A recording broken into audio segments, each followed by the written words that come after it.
નમસ્કાર, અમરેલીમાંથી મોટી ખબર સામે આવી છે। અમરેલીના વડિયા ગામમાં આજે સરપંચ દ્વારા સરાહનીય અને માનવતાભર્યું પગલું લેવામાં આવ્યું છે। સવારના સમયમાં સરપંચ મનીષભાઈ ઢોલરિયા કોઈ પ્રસંગે જઈ રહ્યા હતા ત્યારે અચાનક માહિતી મળી કે વડિયા ગામના આંબેડકર હોલ પાસે એક ગાય ખાડામાં પડી ગઈ છે। માહિતી મળતા જ સરપંચ મનીષભાઈ અને તેમની ટીમ તાત્કાલિક સ્થળ પર પહોંચી સ્થાનિક લોકોની મદદથી રેસ્ક્યુ ઓપરેશન શરૂ કરવામાં આવ્યું અને થોડા સમયમાં ગાયને સુરક્ષિત રીતે બહાર કાઢી લેવામાં આવી।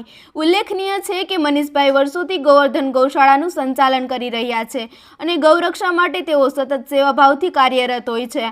આ માનવતા અને ગૌસેવાના કાર્ય માટે સરપંચ મનીષભાઈ ઢોલરિયા અને તેમની ટીમને ગામજનો દ્વારા અભિનંદન મળી રહ્યા છે। વધુ સમાચાર માટે જોતા રહો RP Gujarat news Rajkot. RP news આપના માટે એક સરસ મજાના પોઝિટિવ અને સારા સમાચાર લઈને આવ્યું છે। વાત જાણે એમ છે કે વડિયા સરપંચ કે જેઓ સરપંચ પહેલાં પણ ગૌશાળા ચલાવતા હતા અને હાલ પણ ગૌશાળાનું સંચાલન કરે છે।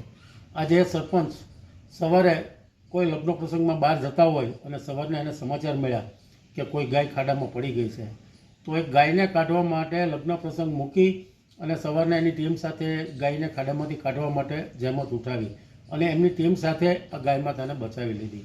તો ખરેખર સરપંચની આ સરાહની કામગીરી ઉડીને આંખે વળગી આવી છે। તો કરો મિત્રો આરપી ન્યૂઝને ફોલો, લાઈક અને સબસ્ક્રાઈબ।